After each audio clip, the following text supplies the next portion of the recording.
Et si les fruits que nous mangeons n'étaient plus tout à fait naturels? On en parle tout de suite.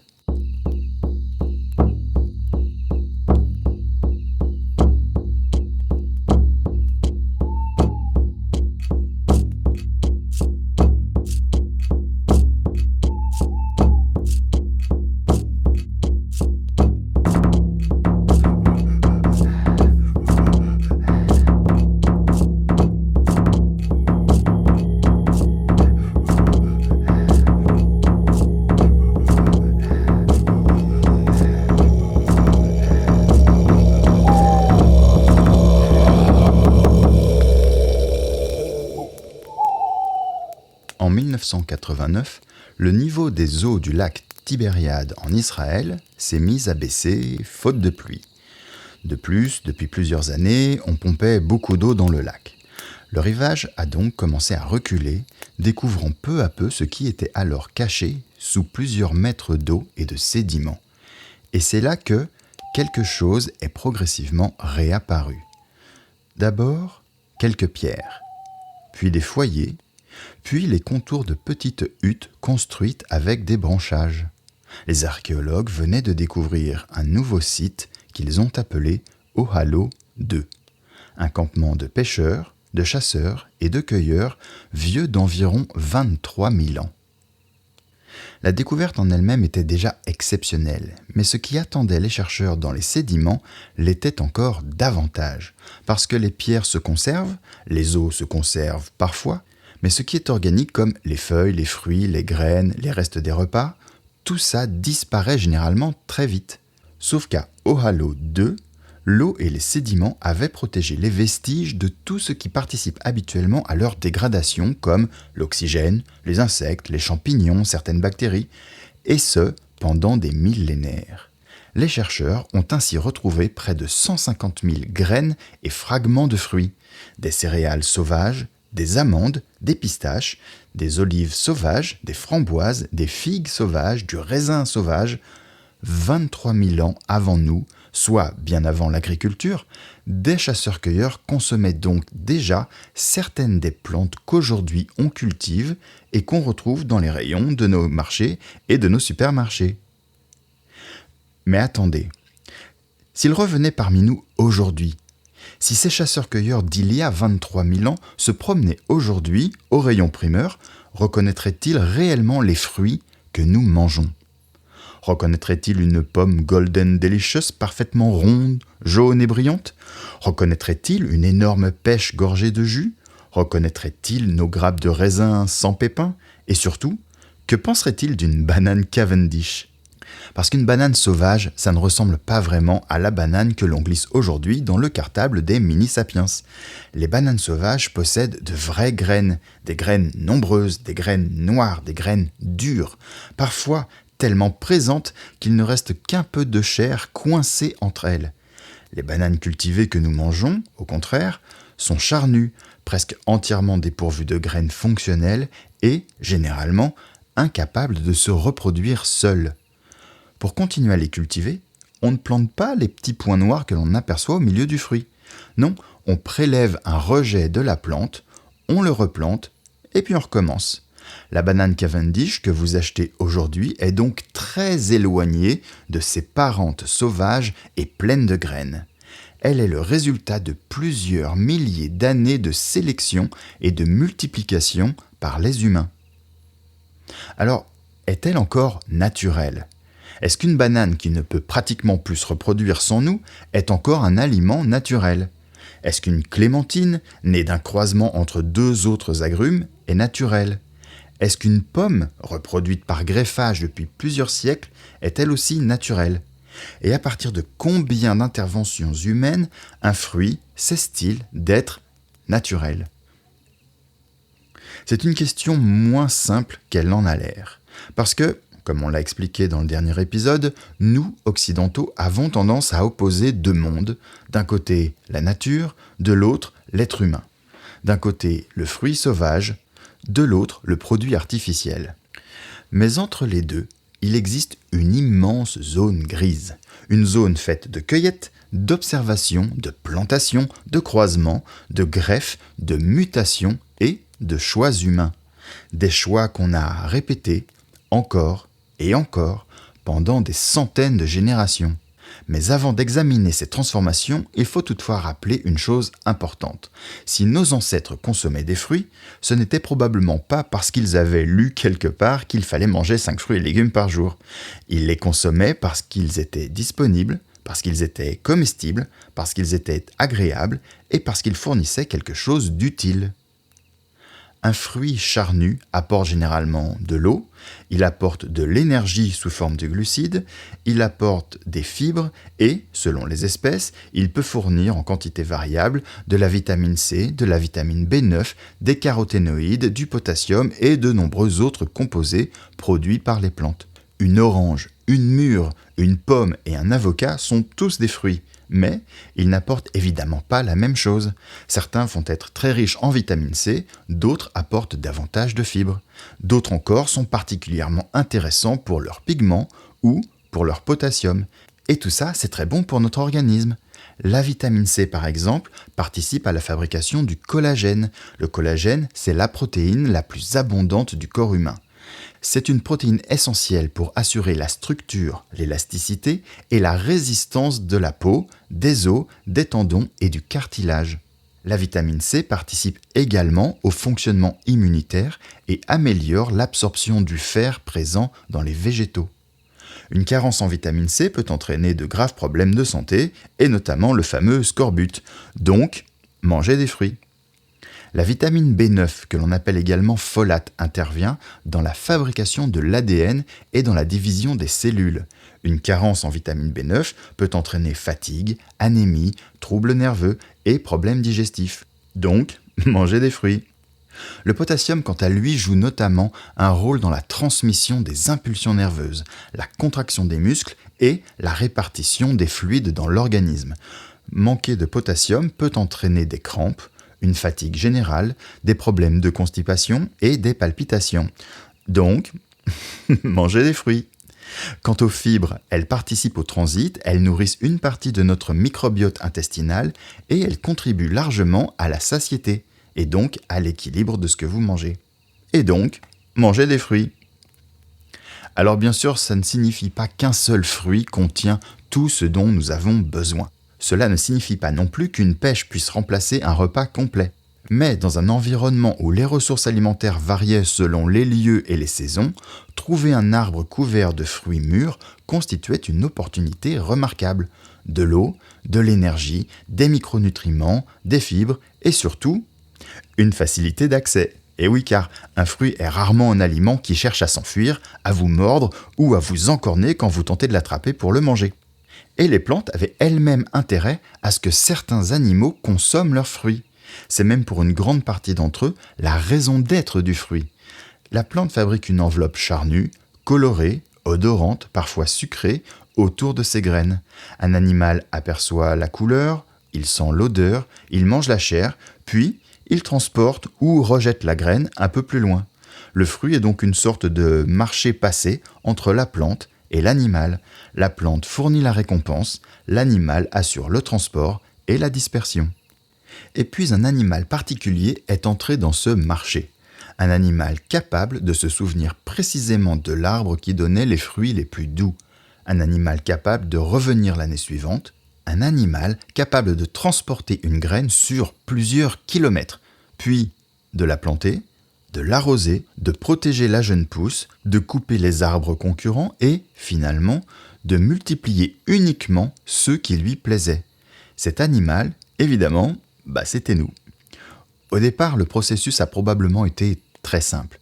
Dans une population d'arbres sauvages, tous les individus ne donnent pas exactement les mêmes fruits. Certains sont plus gros, d'autres sont plus acides, certains possèdent beaucoup de chair, d'autres ont un gros noyau et presque rien autour, certains sont amers, d'autres sont très doux, certains mûrissent tôt et d'autres plutôt tardivement. Imaginons un groupe humain qui récolte des fruits sur plusieurs arbres. Il est peu probable qu'il traite tous ces arbres de la même manière. Il retournera plus volontiers vers celui qui produit les meilleurs fruits. Il pourra nettoyer la végétation autour de lui, écarter les animaux, déplacer certaines graines près du campement, et lorsqu'il commencera à cultiver volontairement les plantes, il choisira naturellement les graines des fruits qu'il a préférées.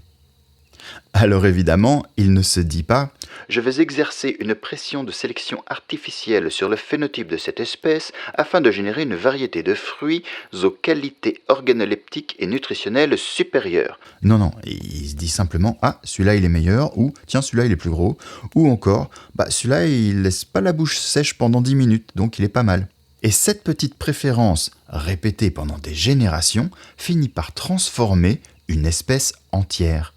Pas en une année, pas en 10 ans, mais progressivement, très progressivement, sur de très longues échelles de temps. Mais le problème, avec de nombreux arbres fruitiers, c'est qu'il ne suffit pas de planter le pépin d'un excellent fruit pour obtenir exactement le même fruit. Prenez une très bonne pomme, une pomme parfaitement croquante, sucrée, parfumée, une pomme si super à tout point de vue que vous avez envie d'avoir chez vous un pommier qui va en produire de semblables chaque année. Alors, vous conservez l'un de ces pépins, vous le faites germer, vous le plantez, vous attendez plusieurs années et le pommier que vous allez obtenir pourra produire une pomme très différente. Peut-être excellente, peut-être minuscule, peut-être acide, peut-être farineuse, peut-être presque immangeable. Pourquoi ? Parce que le pépin à l'intérieur de la pomme super délicieuse provient d'une reproduction sexuée. Il contient une combinaison nouvelle de gènes. Une partie vient du pommier qui portait le fruit, une autre vient du pollen apporté par un autre pommier. Le nouvel arbre n'est pas une copie, c'est un descendant, comme un enfant n'est pas la copie exacte de son père ou de sa mère. Et donc, pour conserver exactement les qualités d'un bon arbre, il faut utiliser une autre méthode pour le dupliquer et obtenir les mêmes résultats. On peut réaliser une bouture à partir du bon arbre, séparer et replanter un rejet, ou encore greffer une branche du bon arbre sur un autre arbre. Et ce n'est pas une découverte récente. Au IVe siècle avant notre ère, le philosophe grec Théophraste, élève d'Aristote et qu'on présente parfois comme l'un des pères de la botanique, décrit déjà les différentes manières de multiplier les plantes. Il observe que les arbres obtenus à partir de graines ne conservent pas toujours les qualités de leurs parents. Il remarque que les fruits peuvent devenir moins bons et il explique que certaines plantes, notamment la vigne, le figuier, le grenadier, le pommier ou le poirier, peuvent être multipliées à partir de branches, de rejets ou d'autres parties de la plante. Alors bien sûr, Théophraste ne connaît pas l'existence de l'ADN, il ne connaît pas les chromosomes, il ne connaît pas les gènes, mais il a compris quelque chose d'essentiel. Semer un pépin, c'est créer un nouvel individu. Greffer une branche, c'est conserver l'ancien. Autrement dit, il y a plus de 2000 ans, les cultivateurs savaient déjà cloner les arbres fruitiers qui les intéressaient. Et ils ne prononçaient pas le mot clone, bien sûr, mais biologiquement, c'est bien ce qu'ils faisaient. Ils avaient trouvé un arbre remarquable, et plutôt que de jouer à la loterie en plantant ces pépins, ils le reproduisaient à l'identique, encore, et encore, et encore. Certaines variétés de fruits ont ainsi traversé les générations grâce à une chaîne presque ininterrompue de greffes. Une branche prise sur un arbre, puis une branche prise sur le nouvel arbre, puis une autre, puis une autre. L'arbre originel finit par mourir, bien sûr, mais son patrimoine génétique peut continuer à vivre dans des milliers de vergers. Et les auteurs anciens ne s'intéressaient pas seulement à la manière de reproduire les arbres. Ils savaient déjà précisément quel caractère ils recherchaient. Au 1er siècle de notre ère, dans l'Empire romain, l'agronome Columelle écrit un immense traité consacré à l'agriculture, intitulé très sobrement De Re Rustica, c'est-à-dire de l'agriculture. Il y parle des sols, des animaux, des arbres, de la vigne et du travail des ouvriers agricoles. Et lorsqu'il conseille de choisir une variété de raisin, il ne parle pas uniquement du goût. Il parle de la saveur, bien sûr, mais il parle aussi de l'apparence, de la précocité, du rendement, de la capacité des raisins à se conserver pendant l'hiver, de leur résistance au froid, à la sécheresse, à la pourriture, au brouillard. Il explique même que, lorsque le vin produit dans une région se vend mal, il peut être plus rentable de choisir une vigne particulièrement productive. Je précise tout ça parce qu'on raconte parfois l'histoire de la sélection des fruits de manière un peu trop simple.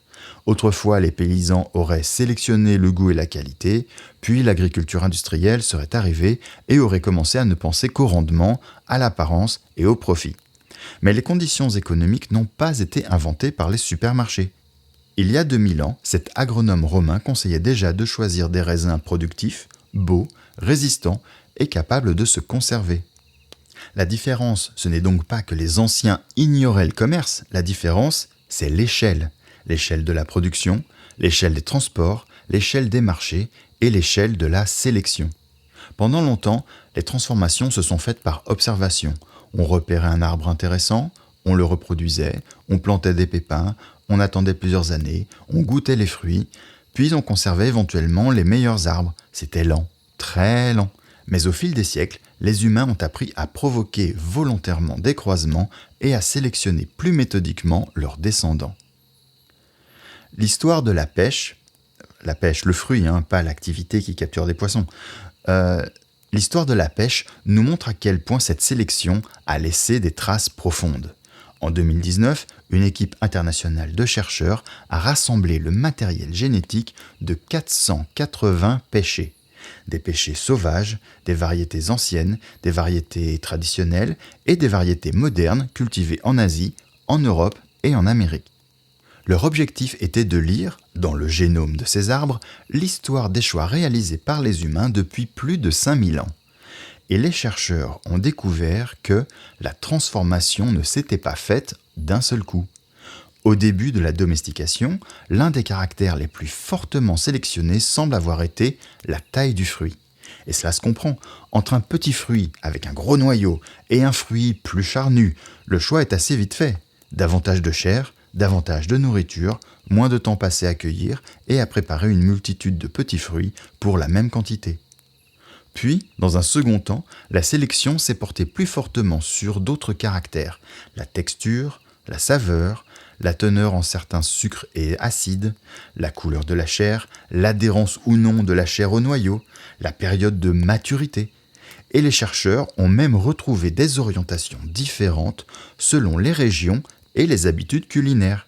Parce que toutes les sociétés ne recherchent pas exactement la même pêche. Certaines préfèrent une chair blanche et d'autres une chair jaune. Certaines aiment une pêche fondante, d'autres recherchent une pêche ferme qui supporte mieux le transport ou la transformation.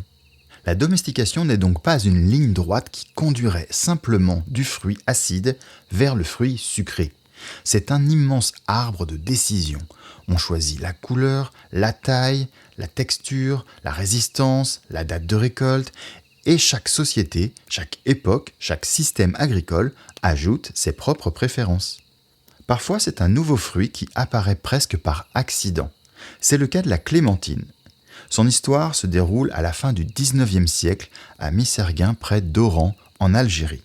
Le frère, Clément Rodier, s'occupe des cultures et des pépinières d'un orphelinat agricole. Parmi les mandariniers pousse un arbre un peu différent. Ses fruits sont doux, faciles à éplucher, ils mûrissent tôt et lorsqu'ils ne sont pas pollinisés par certains autres agrumes, ils contiennent très peu de pépins. L'origine précise de la découverte du frère Clément Rodier a donné naissance à plusieurs versions. A-t-il volontairement réalisé le croisement ? A-t-il seulement repéré un jeune arbre apparu spontanément parmi les semis ? La seconde hypothèse est généralement considérée comme la plus probable. Le frère Clément n'aurait pas fabriqué la clémentine de toutes pièces. Il aurait surtout eu l'attention nécessaire pour remarquer qu'un arbre était différent. Et puis, il a eu l'intelligence de le conserver et de le multiplier. La clémentine fut ensuite décrite et nommée au début du XXe siècle. Et, plus tard, les analyses génétiques ont confirmé qu'elle provenait de l'union d'une mandarine méditerranéenne et d'une orange douce. Et c'est assez vertigineux quand on y pense. Une abeille ou un autre insecte pollinisateur transporte du pollen d'un arbre vers un autre. Une fleur est fécondée, un pépin se forme, quelqu'un plante ce pépin, un arbre pousse, puis quelques années plus tard, il produit un fruit qui n'existait pas auparavant. Un fruit nouveau, pas une orange, pas exactement une mandarine, une clémentine. Mais si personne ne remarque cet arbre, si personne ne goûte le fruit, si personne ne prélève un greffon, la clémentine disparaît probablement avec lui. La nouveauté biologique ne suffit pas. Il faut encore un regard humain pour la reconnaître. Il faut quelqu'un pour dire « cet arbre-là, on le garde ». Pendant des millénaires, la transformation des fruits a donc reposé sur cette alliance.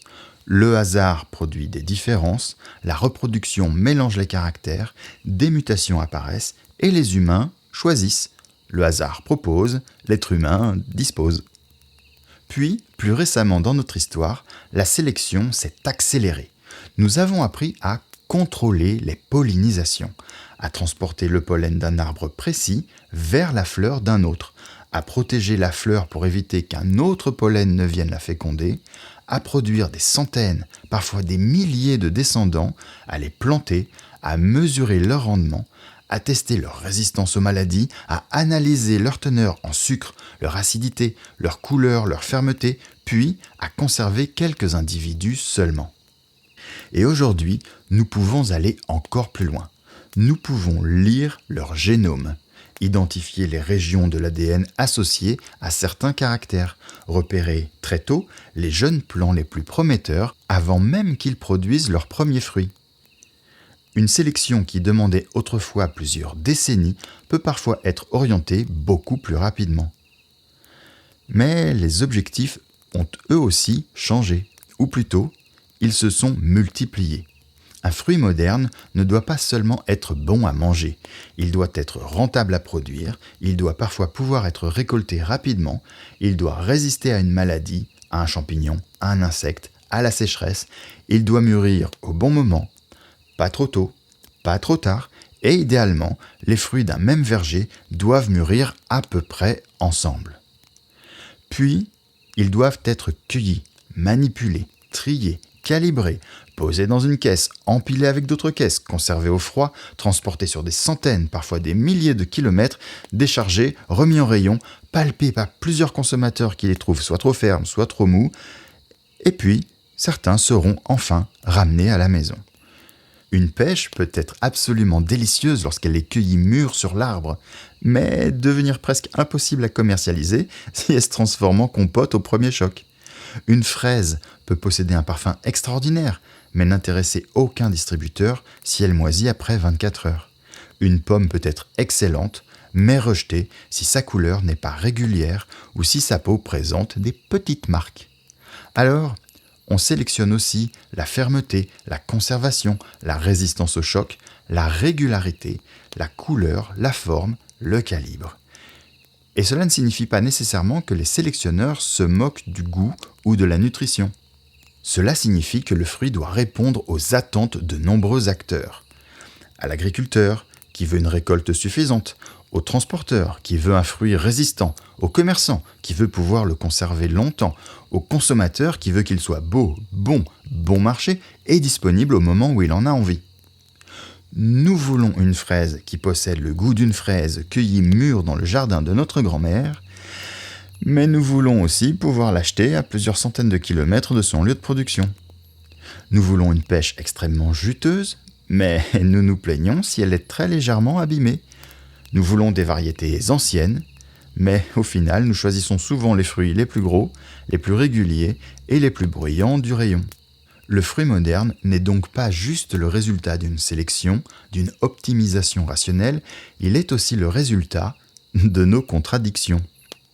Et il faut faire attention à une autre simplification. Parfois, on entend dire que les agriculteurs auraient sélectionné tous les fruits pour les rendre toujours plus sucrés.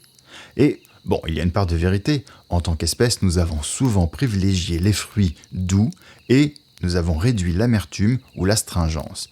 Mais la sensation sucrée ne dépend pas uniquement de la quantité de sucre. Elle dépend aussi de l'acidité. Un fruit peut sembler beaucoup plus doux simplement parce qu'il est moins acide. Et dans certains programmes modernes, la recherche du rendement, de la taille et de la fermeté peut même produire des fruits moins concentrés en sucre ou moins parfumés. Vous avez probablement déjà vécu cette expérience. Vous achetez une fraise énorme, parfaitement rouge, parfaitement brillante. Une fraise qui semble avoir été dessinée pour apparaître sur l'emballage d'un yaourt ou d'un pot de confiture. Vous la croquez et... mais il ne se passe rien. Enfin, presque rien. Elle est fraîche, elle est humide, elle est vaguement sucrée, mais elle n'a presque aucun parfum. Et puis un autre jour, vous mangez une petite fraise irrégulière dans un jardin. Elle est un peu molle, elle supporterait probablement pas 3 jours de transport, mais son goût remplit immédiatement toute la bouche. La première fraise a été sélectionnée et cultivée pour accomplir un long voyage. La seconde n'avait que quelques mètres à parcourir. Elle ne répondait pas au même cahier des charges. À cette standardisation s'ajoute une autre question. Qui possède les variétés que nous cultivons ? Et qui décide de celles qui seront disponibles demain ? Depuis les années 90, le secteur de la sélection végétale et des semences a connu une importante concentration. Pendant un temps, 6 grands groupes dominaient une large partie du marché mondial. Monsanto, Bayer, BASF, Syngenta, Dow et DuPont. Puis, entre 2017 et 2018, Bayer a racheté Monsanto, Dow et DuPont ont fusionné pour devenir Corteva et le groupe chinois ChemChina a acquis Syngenta. 6 grands acteurs sont ainsi devenus 4 ensembles principaux. Bayer, Corteva, Syngenta et BASF. Et sur certains marchés, notamment certaines semences agricoles et technologies génétiques, ces groupes occupent désormais une place considérable. D'ailleurs, c'en est au point que les autorités de la concurrence ont elles-mêmes estimé que ces rapprochements risquaient de réduire le choix proposé aux cultivateurs, de faire augmenter les prix et de freiner l'innovation. Plusieurs de ces opérations n'ont donc été autorisées qu'à condition que les entreprises revendent une partie importante de leurs activités. Bon, comme vous vous en doutez, derrière tout ça, il y a surtout des histoires de gros sous. Bien sûr, certains mythes peuvent entretenir des fantasmes quasi complotistes, mais on va préciser les choses. Non, les hybrides commerciaux ne sont pas tous stériles. Non, les fruits sans pépins n'ont pas été inventés par les multinationales pour empêcher les particuliers de les replanter. Et oui, une graine issue d'une pomme achetée au supermarché peut parfaitement germer. Elle ne donnera simplement pas nécessairement la même pomme. En revanche, un réel problème de fond existe.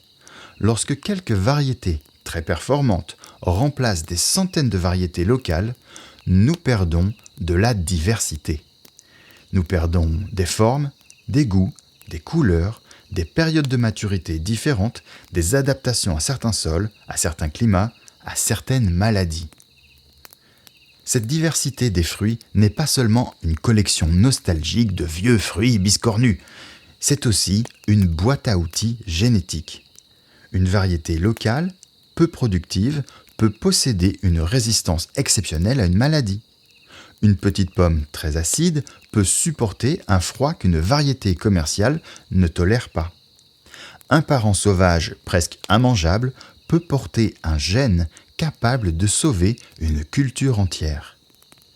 C'est particulièrement visible avec les plantes multipliées par clonage. Le clonage permet de conserver exactement une excellente variété. C'est son immense avantage, mais c'est également son risque. Lorsque des millions de plantes sont génétiquement très proches, une maladie capable d'en attaquer une peut parfois attaquer presque toutes les autres. La grande uniformité facilite la production, elle facilite la récolte, elle facilite le commerce, mais elle peut aussi créer de la fragilité.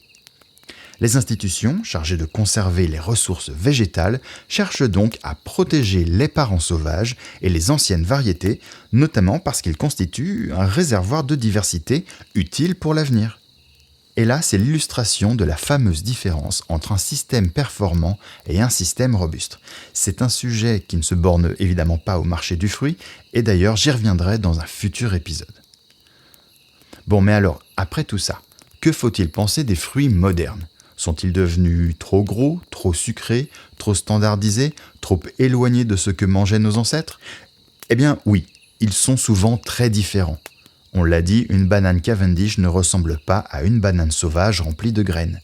Une pêche moderne n'est plus le petit fruit que les premières populations ont commencé à sélectionner il y a plusieurs millénaires. Et une pomme Golden Delicious n'est pas une pomme sauvage cueillie dans une forêt d'Asie centrale.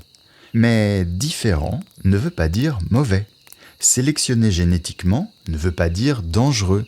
Et naturel ne veut pas automatiquement dire meilleur. Un fruit très sauvage peut être petit, très acide, très amer, dur, fibreux, plein de graines, parfois même légèrement toxique ou difficile à digérer. Le simple fait qu'un aliment soit sauvage ne lui confère aucune supériorité morale ou nutritionnelle, en tout cas pour les fruits. De même, le fait qu'une variété ait été obtenue par croisement ou reproduite par greffage ne la transforme pas en aliment industriel ultra transformé. Une clémentine reste une clémentine, une pomme reste une pomme et une pêche reste une pêche. Et malgré leur longue transformation, les produits conservent un intérêt important dans notre alimentation. On l'a dit, ils apportent de l'eau, des fibres, des vitamines, des minéraux, des composés végétaux variés et surtout, ils permettent d'introduire facilement de la diversité dans l'assiette. Une diversité de couleurs, de textures, de saveurs, de micronutriments.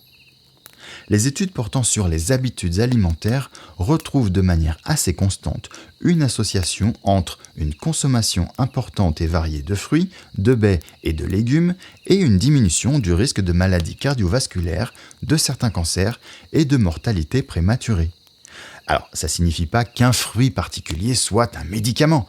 Ça signifie que, dans l'ensemble, les personnes qui consomment régulièrement une grande variété de végétaux, donc pas uniquement des fruits, présentent de meilleurs résultats de santé. Et c'est pour ça qu'il faut comprendre les recommandations publiques.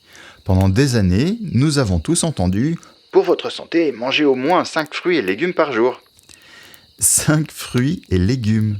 Et cette phrase est tellement répétée qu'elle a fini par ne plus rien vouloir dire. Est-ce qu'une fraise compte pour un fruit ? Est-ce qu'un grain de raisin compte pour un fruit ? Est-ce que 5 radis permettent de considérer que la mission de 5 fruits et légumes par jour est accomplie ? En plus, 5 fruits et légumes, ils sont gentils, mais moi, après la deuxième pastèque, je cale. Le problème de ce slogan, c'est pas vraiment qu'il soit faux. Le problème, c'est qu'on l'a simplifié et on a oublié de préciser certains mots. Et on a oublié un mot essentiel. Il ne s'agit pas de manger 5 fruits et légumes, il s'agit de manger 5 portions de fruits et légumes. En France, une portion adulte correspond généralement à environ 80 à 100 grammes. Une pomme peut représenter une portion, une banane également. Mais pour les petits aliments, pour les plus petits fruits, il en faut plusieurs. Une poignée de radis, 2 abricots, 4 ou 5 fraises. Une portion n'est donc pas une unité botanique, c'est une quantité d'aliments. 5 myrtilles, c'est pas une portion. Une fraise posée sur une énorme part de gâteau, c'est pas une portion. Et la rondelle de tomate qui accompagne un hamburger ne transforme pas automatiquement le repas en un autel dressé au culte de l'équilibre alimentaire. Vraiment pas. Le repère français correspond donc approximativement à 400 ou 500 grammes de fruits et légumes par jour. Et les recommandations nutritionnelles communes aux pays nordiques, notamment la Norvège, la Suède, le Danemark, la Finlande et l'Islande, proposent aujourd'hui une fourchette un peu plus ambitieuse entre 500 et 800 grammes de légumes, de fruits et de baies par jour. Pas 800 grammes de bananes, pas 800 grammes de jus de pomme, mais un mélange varié avec une place importante accordée aux légumes et aux baies. Cela ne signifie pas que les habitants du Nord fonctionnent différemment de nous, ils ont la même biologie, mais ces pays ont simplement choisi de travailler ensemble sur leurs recommandations et d'afficher un objectif plus élevé correspondant aux quantités jusqu'auxquelles certains bénéfices supplémentaires sont encore observés.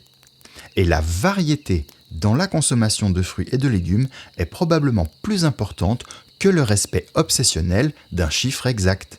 Manger toujours les mêmes 5 pommes ne produit pas la même diversité nutritionnelle que consommer des légumes verts, des légumes racines, des tomates, des agrumes et des baies.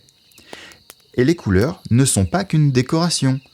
elles correspondent souvent à des familles différentes de pigments et de composés végétaux. Varier les couleurs permet donc, de manière très simple, de varier les apports.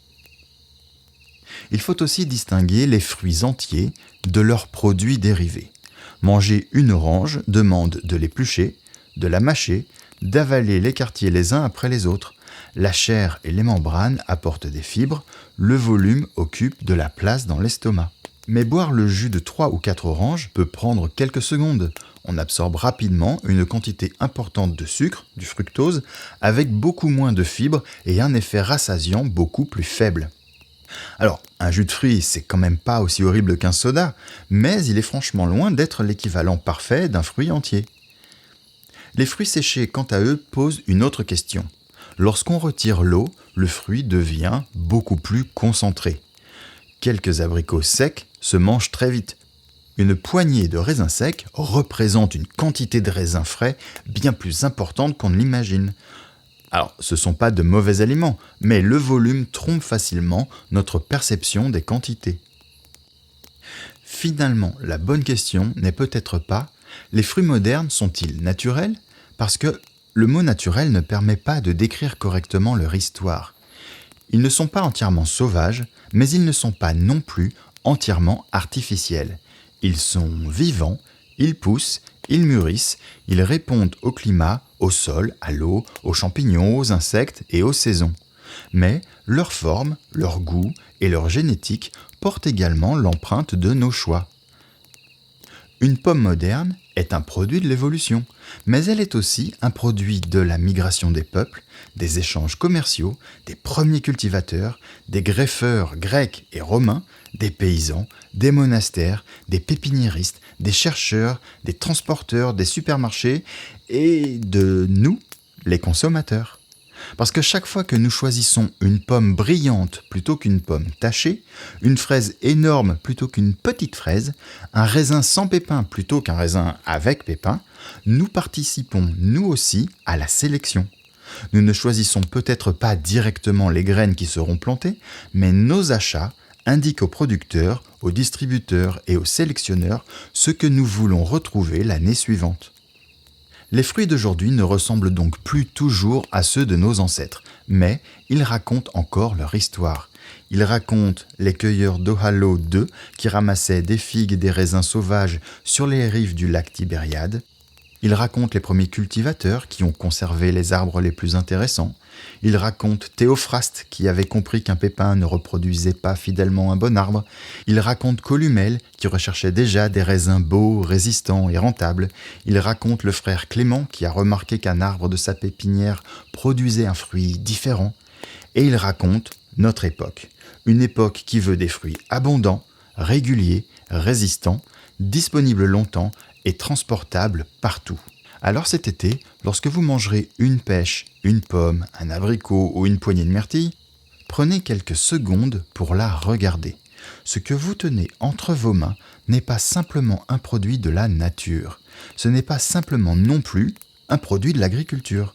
C'est une archive vivante, le résultat de plusieurs millions d'années d'évolution végétale, de milliers d'années de préférences humaines et de quelques décennies de grande distribution. Nous avons transformé les fruits, profondément. Mais les fruits nous ont également transformés. Ils ont modifié nos paysages, nos pratiques agricoles, nos échanges commerciaux, notre culture, nos traditions culinaires et notre manière d'imaginer ce qui est, ou qui n'est pas, naturel. Voilà, c'est tout pour aujourd'hui. C'est fou, je m'étais dit, bon, c'est l'été, on va faire un sujet simple et facile de saison et on va parler des fruits, ça va faire un épisode sympa de 10-15 minutes. Et bon, force est de constater qu'il y avait beaucoup plus de choses à dire que ce que je pensais. Et encore, j'ai pas parlé des légumes, surtout que, spoiler, dans un prochain épisode, je vous expliquerai pourquoi, en réalité, les légumes n'existent pas. Donc, pour ne pas le rater, pensez à vous abonner si c'est pas déjà fait. Si cet épisode vous a plu et si vous voulez être heureux dans la vie, pensez à laisser 5 étoiles sur les plateformes de podcast ou un like sur YouTube. Le podcast Néo Chasseur-Cueilleur est disponible tous les mercredis soirs sur Spotify, Apple Podcast, Deezer et Amazon Podcast, enfin quand tout se passe bien, et tous les vendredis sur YouTube. Je suis Olaf Brento, créateur du mode de vie néo-chasseur-cueilleur, accompagnant en nutrition néo-primitive, et aujourd'hui je vous parlais des fruits. Cher Homo sapiens, merci de m'avoir écouté. Rendez-vous dans 7 jours, après le coucher du soleil, pour une nouvelle discussion dans le cercle du feu de camp. Au revoir et à bientôt.